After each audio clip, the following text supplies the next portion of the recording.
University of Abuja Center for Distance Learning and Continuing Education. The facilitation presentation today will be on POP 213, Introductions to International Relations.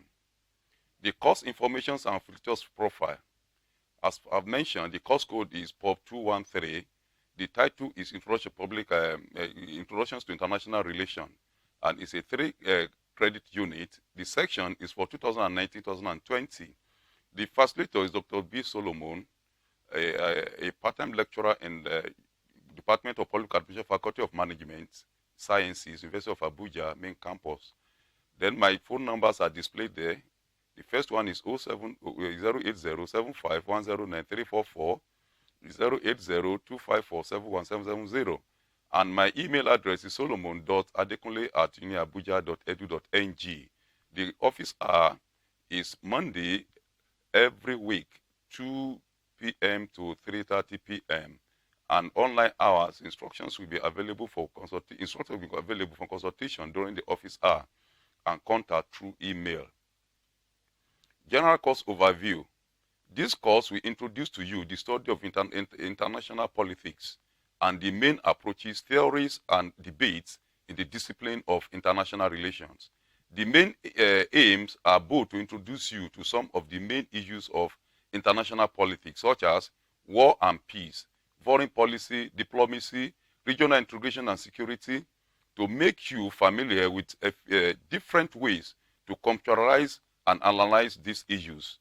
This means that a substantial part of the course is devoted to introductions of main traditional theories of international relations and the concepts they use. General information. Method of assessment. There will be 2 tutor-marked assignments, TMAs, and a computer-based test, CBT, throughout the course in addition to a final examination. An assessment will be given at the end of the class, and submission will be on the due date. Other TMA will be in the form of individual assignments, group assignments, and are meant to be studying materials for the CBTA and the final exam. No late homework will be accepted. Students are expected to turn in what they have at the times it's due. Attendance is compulsory. 70% attendance is the condition upon which a student will be allowed to write the final exam. The grading style and policy. Students' performance in this course will be through the following assessment model as specified in the table below. The activities on one side and the mark attached. The attendance carries 5 marks. The first team A, chat discussions and forums, carry 10 marks. Then second team A, assignment and CBT carries 15 marks. The final exam is 70 marks. And total marks obtainable is 100. Course and class rules. Students who are absent from class will lose the marks for attendance. Students who submit their assignment late than due date will lose total marks obtainable. Students who are unruly during chats, discussion, and other class interactions will lose 1 mark of the total marks obtainable. All assignments for the course will be submitted electronically through the email provided in the facilitator's profile unless otherwise instructed. Assignment must be submitted by the given deadline, or special permission must be requested from the instructor before the due date. All students that have enrolled for this course are expected to maintain high level of commitment, responsibility, and participation to all learning activities. Academic honesty in this course includes all classwork and individual homework should be done independently unless explicitly stated otherwise on the assignment instructions. The general solutions strategies should be discussed, but solution must be written independently. If you discuss any problem with anyone else, they must be acknowledged by writing their names at the top of your assignment, labeling them collaborators. The course structure. This course is structured into 6 study sections. Study section 1, the concept and the scope of international relations 1. The study section 2, the concept and scope of international relations 2. The study section 3, power in international relations. Study section 4, foreign policy. The study section 5, international relations and wars. The study section 6, diplomacy in international relation. Then let's look at the sections, learned outcomes one by one. The section 1, the concept and scope of international relation. Learning outcome. When you have studied this section, you should be able to define international relation in different perspectives, identify some major actors in international relations, discuss few concepts used in international relation. The concept of international relations. So we are now going to look into the section 1 fully now. To be able to understand the concept, there is need to first of all understand a description of international relation. What you think it is. Organized systems of relationship that exist between and among states. There are 3 broad areas of understanding the concept of international relations, and these areas are: 1, perception of international relations as a discipline or field of study, perceiving international relations as a situation, and thirdly, viewing it as a principle. We will start by looking at international relations as a field or discipline of study. It is the field or body of knowledge that examines the totality of human relations across national boundaries. According to Gostin, 2010, international relations is that branch of political science that deals with interactions between states and non-state actors in international system. In a related literature, Hoffman, 1977, sees international relations as discipline that deals with the factors and activities that affect external policies and power of the basic units into which the world is divided. The interpretations of the concept of international relations by Hoffman was supported by Ola, 1999. Seeing it as a situation. International relations as a situation. This, on the contrary, does not see international relations as areas of field or study, but rather see it as a situation that shapes the interactions between 2 or more actors in separate national boundaries. It deals with bilateral, multilateral, and regional relations and integrations.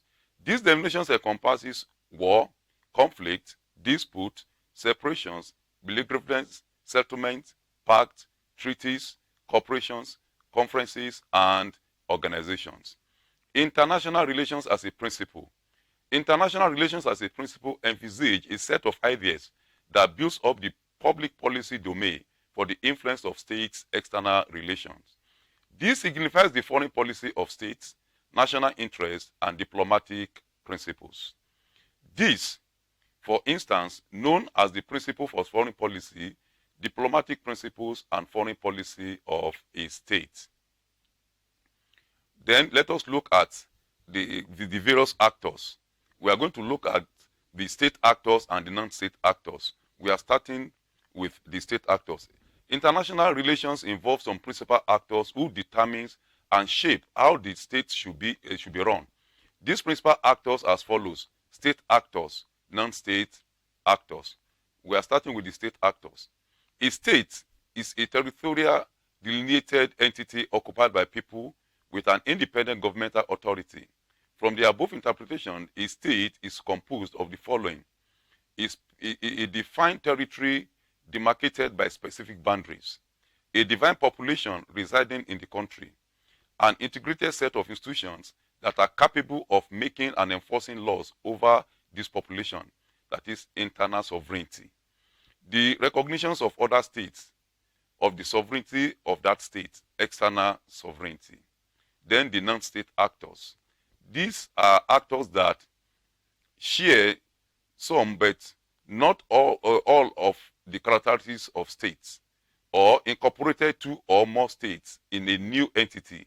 These actors include sub-state actors, ethnic groups, terrorist organizations, diaspora organizations, that is, these are the government aspects, then the global governmental organizations, then regional actors, composed of former representatives of states, e.g. United Nations, NATO, European Unions, and the Organizations of American States, among others.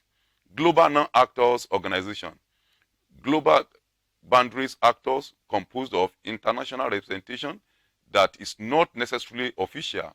Red Cross, Amnesty International, International Labour Organization, that is ILO, multinational corporations, MNCs, and firms. The basic concept in international relation.